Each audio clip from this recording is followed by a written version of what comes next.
এখনো রেখে দিয়েছে।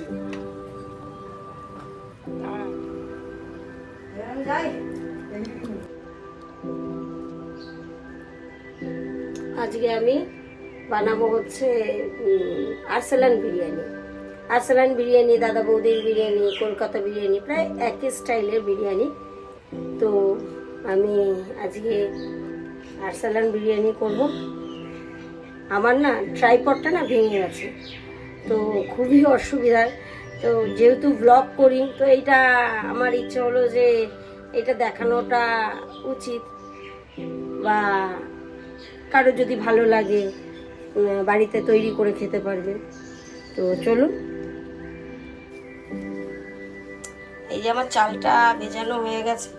চালটা এমনভাবে ধুতে হবে যে চালটার পুরো জলটা, সাদা জলটা বেরিয়ে যাবে, এরকম চালটা পুরো গ্রেনসগুলি দেখা যাবে। আর এখানে আমি আলু কেটে নিয়েছি। এত গরম, আলুটা রাখাতে একটা স্টার্চ পড়ে গেছে। তো আমার এই দুটো হয়ে গেছে। এবার আমি মশলাটা রেডি করব। মশলা মোটামুটি সাজিয়ে নিয়েছি। এটা হচ্ছে ড্রাই পেস্ট, এটা হচ্ছে শুকনো খোলায় টালা হবে। এখানে আছে স্টারনিশ, বড় এলাচ, গোলমরিচ, জায়ফল। জায়ফল আমার ঘরে আরও আছে, জায়ফলটা বার করা হয়নি, বার করব। এখানে একটা গোটা জায়ফল যাবে, জায়ফল। আর এখানে হচ্ছে দারচিনি আর জিরে, এমনি জিরে, যেটা এমনি জিরে, লবঙ্গ, জয়িত্রী আর এলাচ। জয়িত্রী আর এলাচের পরিমাণটা সমান হওয়া উচিত। এখানে আমার আরেকটু দরকার ছিল, কিন্তু আমি এই পরিমাণটাই নিয়েছি। আর তেজপাতা আর কটা শুকনো লঙ্কা। এটা শুকনো খোলায় যখন মোটামুটি হয়ে যাবে, তখন এইটা তার সঙ্গে মিশিয়ে দিতে হবে। এখানে আছে কস্তুরি মেথি, কালো সর্ষে আর গোলাপের পাপড়ি, ধনে, গোটা মৌরি। এইটা যখন এটা মোটামুটি শুকনো খোলায় হয়ে যাবে, কি করে বুঝবেন যখন নাকি শুকনো খোলায় হয়ে যাবে? তখন তেজপাতাটা ধরে ক্রাশ করলে পুরো গুঁড়ো হয়ে যাবে, তখনই বোঝা যাবে। আমি যেহেতু আমার ট্রাইপডটা ভেঙে গেছে, আমি চেষ্টা করব পুরোটাই দেখাবার, তাও আপনাদের আমি বলে দিলাম এই মশলাটা এইভাবে হবে। এই দুটো মশলা একসঙ্গে যাবে। আর এর সঙ্গে এক চিমটি, মানে সামান্য 1 চামচের মতন হলুদের গুঁড়ো দিয়ে তারপরে পেস্ট হবে। আর তারপরে হবে, এইখানে আমি বললাম না জায়ফলটা আমার আছে, বার করা হয়নি, তো জয়িত্রী, ছোট এলাচ, সাজিরে, সামরিচ আর পোস্ত আর একটা জায়ফল। এইটা হবে, এটা কোনো টালা হবে না, এটা ডাইরেক্ট পেস্ট হবে। এটা একটা সিক্রেট মশলা, মানে 2 রকমের মশলা তৈরি হবে বিরিয়ানির জন্য। আরসালান বিরিয়ানির জন্য 2 রকমের মশলা তৈরি হবে। এই যে মশলার জায়গাটা আমি পুরোপুরি আপনাদের দেখিয়ে দিচ্ছি, আপনারা দেখে নেন। এইটা হচ্ছে ড্রাই পেস্ট হবে, এটা শুকনো খোলায় প্রথমে টালা হবে। যখন এটা মোটামুটি হয়ে যাবে, তখন এটাকে মিশিয়ে নাড়াচাড়া করে তারপরে ঠান্ডা করে, গরম অবস্থাতেই না, ঠান্ডা করে তারপরে এটাকে পেস্ট হবে। আর এটা হচ্ছে ডাইরেক্ট পেস্ট হবে। এখানে একটা জায়ফল, আমি তাও আপনাদের দেখিয়ে দিচ্ছি। জায়ফলটা আমার কাছে এই সময়, এই মুহূর্তে এইখানে যেইটুকু আছে, সেই জায়ফলটা যেহেতু দিতে হবে, জায়ফল দিতে হবে। এটার হচ্ছে এই কটা উপকরণ। এইটা হচ্ছে ডাইরেক্ট পেস্ট হবে। পেস্ট হওয়ার পর তারপরে যখন আমি চালটা ভিজাবো, মানে জলটা গরম করব, তাতে এলাচ, লবঙ্গ, দারচিনি, কাবাব চিনি আর তেজপাতা, এটাকে একটা কাপড়ে বেঁধেও আপনি দিতে পারেন, আবার এমনিও দিতে পারেন। যখন চালটা দেবেন তখন ওটাকে সেকে তুলে নিতে পারেন, আর না হলে কাপড়ে বেঁধে আপনি দিতে পারেন, ওটা ফুটবে। তার মধ্যে যদি আপনি একটু আদা রসুনের পেস্টের জলটা দিতে পারেন, মানে রসটা দিতে পারেন, তাহলে আরও বেশি ভালো হয়। দিলেও চলে, না দিলেও চলে।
আমার হয়ে গেছে, এই যে পুরো ক্র্যাশ করেছি একদম, এটা হয়ে গেছে। এটার সঙ্গে আমি এবার হালকাভাবে এটাকে এর সঙ্গে নাড়াচাড়া করব। দিয়ে দিলাম।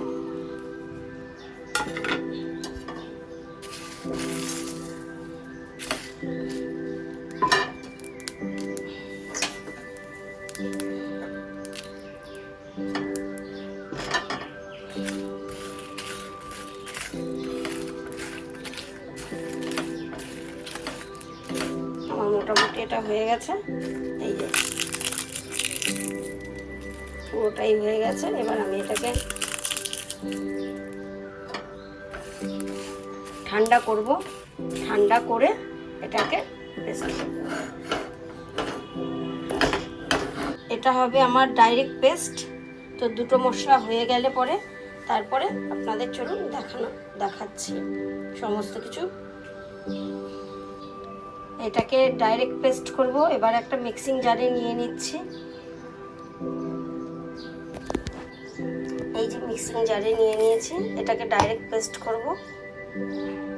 এই যে পেস্টটা হয়ে গেছে, যেটা ডাইরেক্ট পেস্ট সেটা এই যে সুন্দর পেস্ট হয়ে গেছে। এবার আমি পেস্ট হয়ে গেছে, এটাকে সিক্রেট মশলা বলে, বিরিয়ানি সিক্রেট মশলা। এটা হয়ে গেছে, এটাকে আমি ঢেকে রাখছি। এটা ঠান্ডা হয়ে গেছে, মোটামুটি ঠান্ডা হয়ে গেছে। এবার এটাকে আমি পুরোটা দিয়ে পেস্ট করব না, যাতে মিহি পেস্ট হয়, তার জন্য আমি হাফ হাফ করে এটাকে পেস্ট করব। এই যে আমার ড্রাই শুকনো খোলায় ভাজা যে মশলাটা ছিল সেটা আমার পেস্ট করা হয়ে গেছে, পাউডার করা হয়ে গেছে। আদাটাকে আমি এরকমভাবে কুচিয়ে নিয়েছি, কারণ আদা পেস্ট হতে মানে মিক্সার গ্রাইন্ডারে একটু অসুবিধা হয়।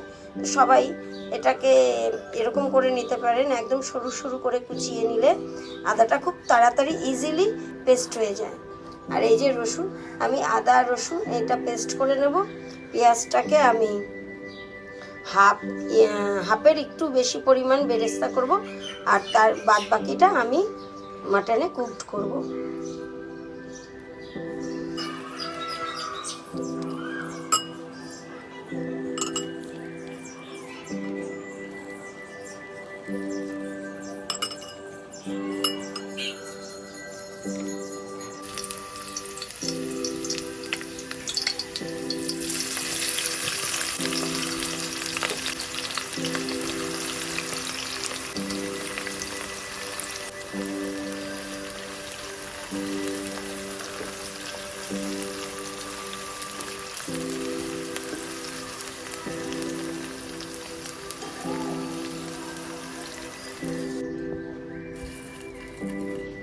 মুছে মুছে বেরেস্তা হয়ে গেছে। এখানে আদা রসুন পেস্ট হয়ে গেছে। এই যে রসুন, এই যে আদা, এটা হচ্ছে কেশর পাউডার, ফুড কালার আছে কিন্তু কেশর মেশানো আছে। তো আমি দুধের সঙ্গে আমি এটাই মেশাবো, আলাদাভাবে কেশর মেশাবো না, কেশরটাকে পাউডার করা আছে। এই যে এটা ফুড কালারও আর কেশর পাউডারও। তো আমি 1 চিমটিরও কম দিয়েছি, তাই দেখুন 1 চিমটিরও কম দিয়েছি।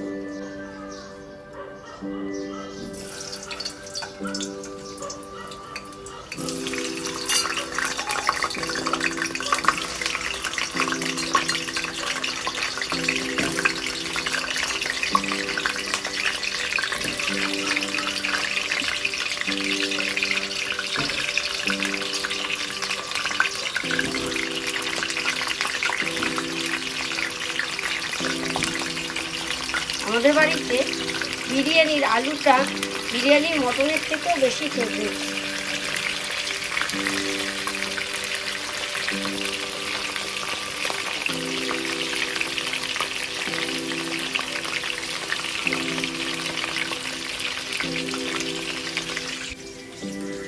টক দই,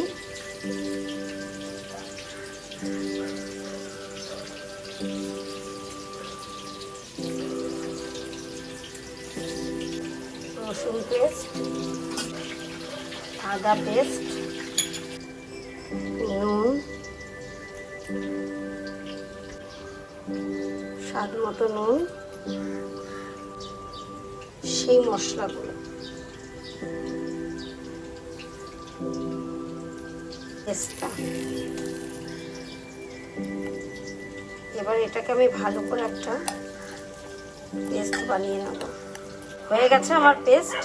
এবার আমি এটার মধ্যে মাটনটা দিয়ে ভালো করে মাটনটাকে এই মশলাটা ভালো করে মাখিয়ে নেব।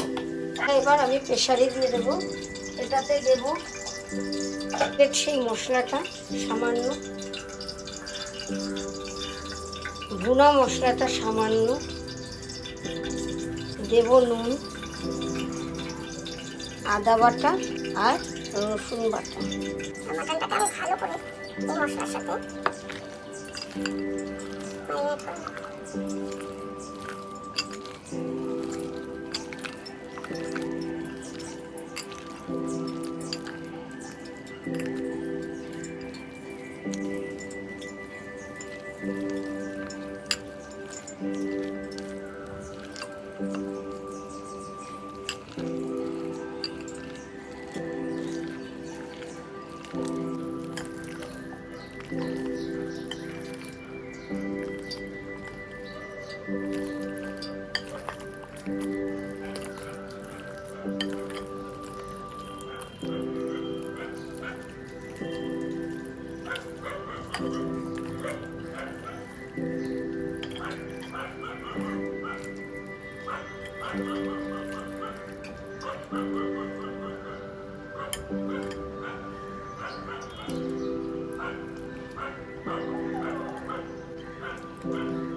আমার ম্যারিনেশন হয়ে গেছে। এটাকে আমি বেশ 15 থেকে 20 মিনিট রেস্টে দেব।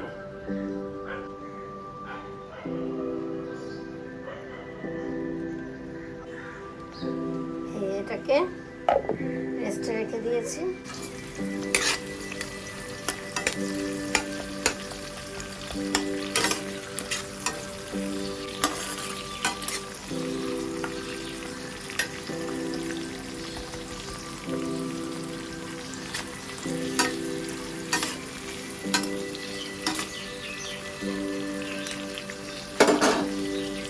এটার মধ্যে আমি এবার কয়েকটা গোটা গরম মশলা দেব। মানে মাটনটা দেওয়ার পর যখন আমি গরম জল দেবো তখন কিছু গোটা গরম মশলা দেবো, দিয়ে আমি মাটনটাকে প্রেসারে সিটি দেবো। মানে 80% কুকড করে নেব, আর 20% যেটা থাকবে সেটা যখন ভাপে দেবো তখন হয়ে যাবে। পেঁয়াজটা দিয়ে, এই যে পেঁয়াজটা আমার মোটামুটি ভাজা ভাজা হয়ে এসছে, মানে গোল্ডেন ব্রাউন হয়ে এসছে। এবার আমি ম্যারিনেট করা মাটনটা দিয়ে দেবো। ম্যারিনেট করা মাটনটা দিয়ে দিয়েছি। আমি আগেই বলেছি আমার ট্রাইপডটা ব্রেক হয়ে গেছে, মানে ভেঙে গেছে, ওই জন্য আমার একভাবে স্টে করে দেখাতে খুবই অসুবিধা হচ্ছে।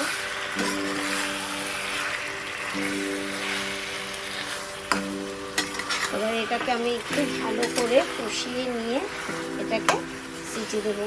অলরেডি আমার আলুটা দম দেওয়া হয়ে গেছে। এই যে আলুটা আমার দম দেওয়া হয়ে গেছে। এবার আমি মাটনটাকে ভালো করে একটু কষিয়ে নেব। কষিয়ে নিয়ে তারপরে আমি মাটনটা প্রেসারে দিয়ে 80% কুকড করে নেব। কুকড করে নিয়ে তারপরে চলুন বিরিয়ানিটা, এবার রাইসটা হবে। রাইসটা হলে পরেই তারপরেই লেয়ারিং। কষানো হয়ে গেছে। এবার আমি এটাকে প্রেসারে দেব। এই গোটা গরম মশলাটা দেব। এখানে কাবাব চিনি আছে, এলাচ আছে, লবঙ্গ আছে, দারচিনি আছে। এটা দিয়ে এটাকে এবার আমি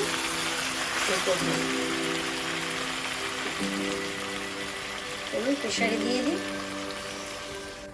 ভাতের হাঁড়ি জল বসিয়ে দিয়েছি। এটাতে রাইস হবে। এটাতে আমি নুন আর গোটা কিছু গরম মশলা দেব। সেটা হচ্ছে গোটা গরম মশলা, কাবাব চিনি আছে, তারপরে এলাচ আছে, লবঙ্গ আছে, দারচিনি আছে, সাজিরা আছে। এটা দিয়ে জলটাকে ভালো করে ফুটানো হবে আর তার মধ্যে নুন আর মিষ্টি দেওয়া হবে।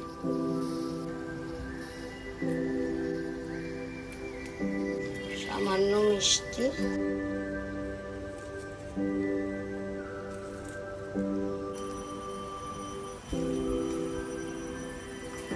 দেবো আমি, কেওড়া জল, গোলাপ জল,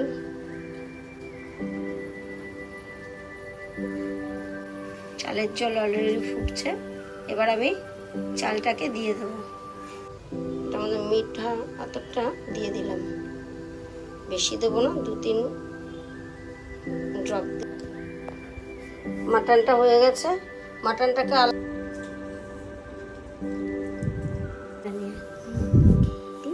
বাটার এটাকে মেল্ট করা হবে। খোয়া ক্ষীর আর এটার মধ্যে কাজু গুঁড়ো করা আছে। আর এটা হচ্ছে সিক্রেট মশলাটা, এটা হচ্ছে ড্রাই মশলাটা। আর এটার মধ্যে দুধ যা যা দেওয়া ছিল আমি আপনাদের দেখিয়েছি, সেটা নেওয়া হয়েছে। আর এখানে হচ্ছে আলুটা আর ওই যে হচ্ছে মাটনটা। এবার আমি লেয়ারিং করব।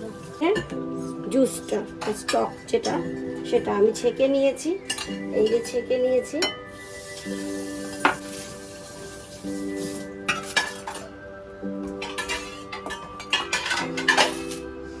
আর বাটারটা এখানে আছে। আমি এটা অল্প অল্প করে, কেউ যদি মোটা হতে চান তো নিশ্চয়ই এই ভিডিওটা খেয়ে দেখবেন।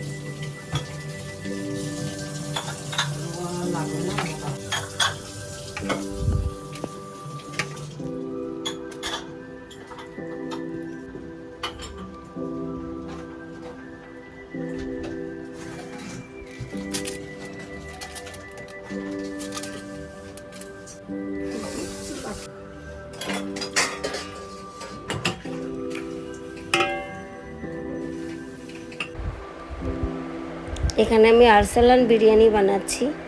তো এখানে লেয়ারিং হচ্ছে। প্রথমে আমি ফয়েল পেপার দিয়ে নিয়েছি, তারপরে আলুগুলিকে ভালো করে সাজিয়ে নিয়েছি। আর চর্বি টাইপ অফ মাটনটা যেটা চর্বি ছিল সেটা আমি আলুর সঙ্গে লেয়ারিংয়ে দিয়েছি। দিয়ে তারপরে এক এক করে স্টেপ বাই স্টেপ আমি লেয়ারিং দিয়েছি। আপনাদের বিরিয়ানিটা কেমন লেগেছে অবশ্যই আমাকে কমেন্টে জানাবেন। যদি কোথাও ভুল হয় অবশ্যই মেনশন করবেন। আর যদি ভালো লেগে থাকে অবশ্যই রিকোয়েস্ট রইল আপনারা বাড়িতে তৈরি করে খাবেন। সত্যি খুব দারুণ, অসাধারণ খেতে হয়েছিল। একদম পারফেক্টভাবে এটাকে করা হয়েছিল। হয়তো আমি সেরকম ভালো এডিটর নই, তাই আমি ভালো এডিট করতে পেরেছি কি পারিনি আমি বলতে পারবো না। কিন্তু আপনারা এটা বাড়িতে অবশ্যই ট্রাই করবেন, এটা আমার রিকোয়েস্ট রইল। আর এই যে খোয়া ক্ষীরটা এর সঙ্গে কাজু, এটা আমার মানে ইসের থেকে কাজু বাদাম একটু গুঁড়ো করে নেবেন, তার সঙ্গে মিশিয়ে নেবেন। অসাধারণ খেতে হয়। তো আমি পূর্ণিমা সাহা, আশা করি আপনাদের সবার আমার ব্লগ ভালো লাগে। যারাই আমার সাবস্ক্রাইবার আছেন তারা সবাই, আমি একটা চেষ্টা করছি যে আপনাদের সামনে নতুন করে কিছু তুলে ধরার মতন, কিন্তু আমি ওটাকে সাহস করে উঠতে পারছি না। এবং ব্লগ কীভাবে মেনশন করে সেটাও হয়ে উঠছে না, সময়ের অভাবে, এডিটিংয়ের অভাবে।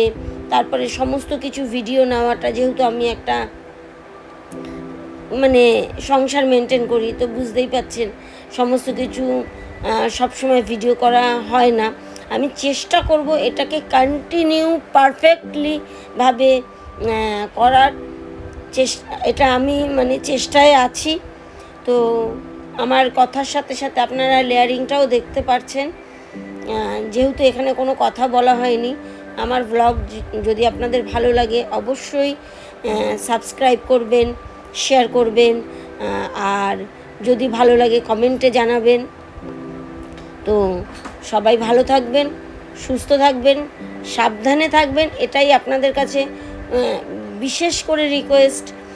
যে আর যা গরম পড়েছে সেই গরমে আপনারা বেশি বেশি করে জল খাবেন, একটু জুস নেওয়ার চেষ্টা করবেন, পাতিলেবু, গ্লুকন-ডি, গ্লুকোজ, এগুলো আপনারা অবশ্যই খাবেন। যদিও আমি এটা গরমের মধ্যে বিরিয়ানিটা একটা বাড়িতে অনুষ্ঠান ছিল কারণবশত করা হয়েছে, তো আপনারা এই গরমে এটা খাবেন না, এটা আমার রিকোয়েস্ট রইল। একটু ঠান্ডা পড়ুক তারপরে খাবেন। তো চলুন, সবাই বিরিয়ানিটা কেমন লাগলো আমাকে কমেন্টে অবশ্যই জানাবেন। এখানে আমি বলে দিয়েছি যে 5 মিনিট আমি হাই ফ্লেমে, 10 মিনিট আমি লো ফ্লেমে রেখেছি, তারপরে আরও 10 মিনিট আমি গ্যাস অফ করে রেখেছি। তো সেটাই আপনারা করবেন, রেস্টে এতটুকু টাইম দেবেন, তারপরে বিরিয়ানিটা খাবেন। এবার এটা আমি 5 মিনিট একদম হাই ফ্লেমে দেব, তারপরে 10 মিনিট একদম লো ফ্লেমে দেব, তারপরেই আমার হয়ে যাবে। বিরিয়ানি ডান। তারা হাতানো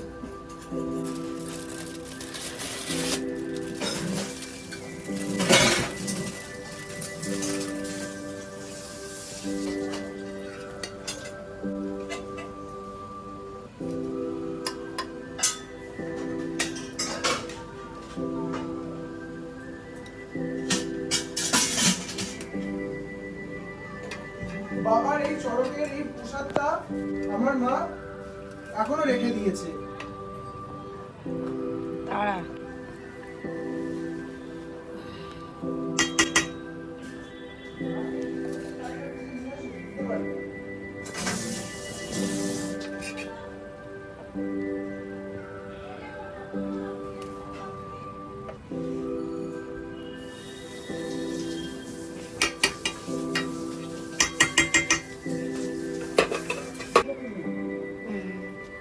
দেখি আলুটা ভাঙো।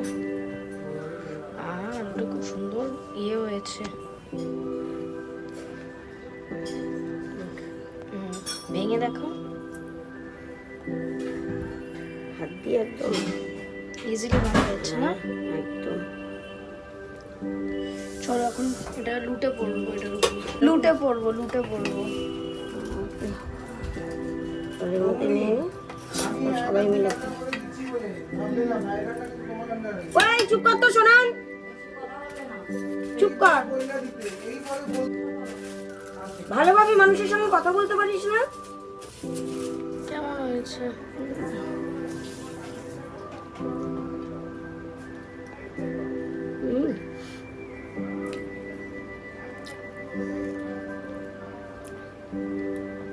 ভালো হয়েছে।